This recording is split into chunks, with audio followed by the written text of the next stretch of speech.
Welcome back, guys, to yet another World of Warcraft video on this channel. Today we have a little bit of an interesting one for you guys, and I basically just love to go over a couple different things that I am planning to do, but also something a lot of people do when they start out a launch. And specifically we're talking about the Dragonflight launch, of course, and we're talking about gold making. What are going to be the things that I plan on doing at the launch of Dragonflight?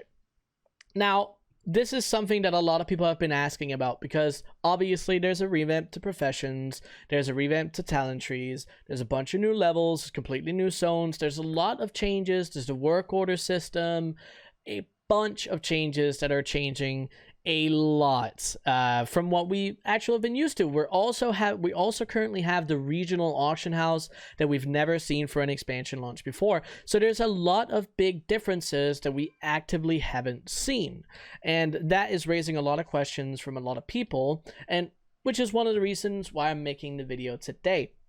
Now, the first one, which is a very easy one, is gathering. I will personally be doing quite a lot of gathering when it comes to mining, when it comes to herbalism, because those are always easy to go for. They're super easy to go for. They're simple if you want very reliable gold. Those would probably be the best ones to go for, especially if you don't want to think too much about it. Now, obviously, there are some specializations that you have to think about when you go out there and actually consider farming a little bit, but that is something that we will also talk about in a bunch of other videos. And the second one next to gathering will be 2x4s. And if you guys haven't heard anything about 2x4s before, those are farms that have two groups of 4, and you go out to certain spots in the game where mobs hyperspawn. And what that means is if you kill a certain amount of mobs in an area at a specific speed, they will just continue spawning over and over and over again. And the reason that you have two groups of 4 is because of the way that loot tagging system works. That is the maximum amount of people in two different groups that can actually tag a mob before it goes gray. So that is why, and a lot of people will be doing those for skinning farms and meat farms, but also for cloth, greens, and potentially will drop BOEs if those are something that are to exist in Dragonflight. But no matter what, 2x4s are always great, even if it's just for materials in the beginning of expansions, which is why I also have that on the list. Now, next to it is going to be profession crafting and also shuffling, but we're going to be talking about crafting first. Now, when it comes to professions in Dragonflight, obviously the whole system have been reworked, and we're going to be looking at work orders as well.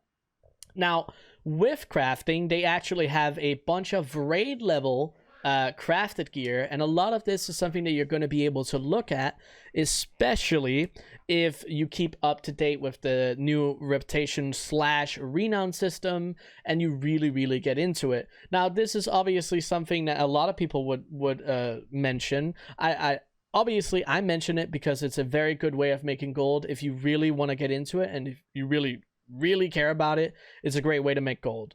And the thing about Dragonflight is it starts out and there's a lot of barriers to entry.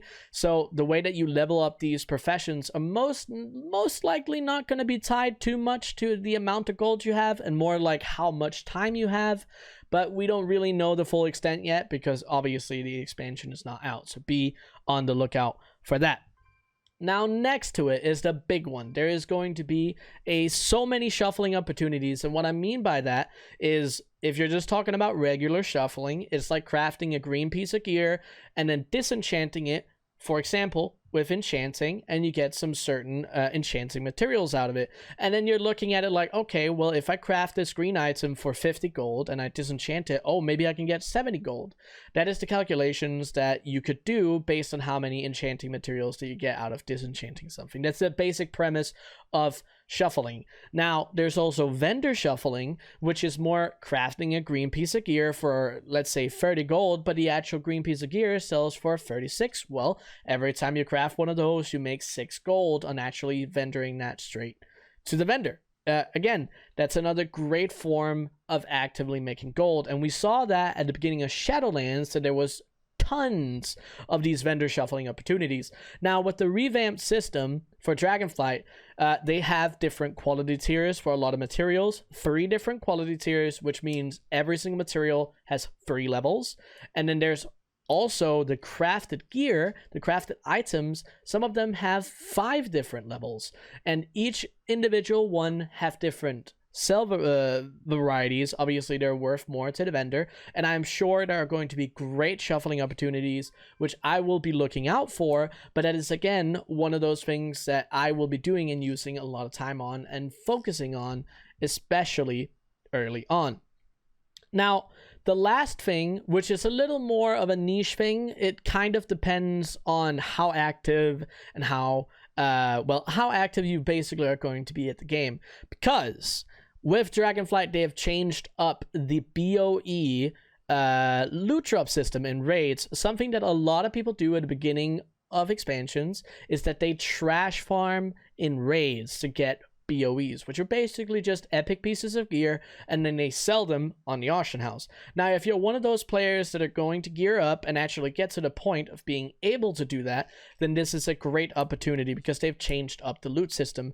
There is a certain amount of BOEs that can drop every single week for your character, for your guild, for your group, however many it is, which means that the amount is going to be limited on the auction house, which also means that some of these BOEs have a great potential to hold value for a lot longer. So if that is something that you're interested in, also be on the lookout for that.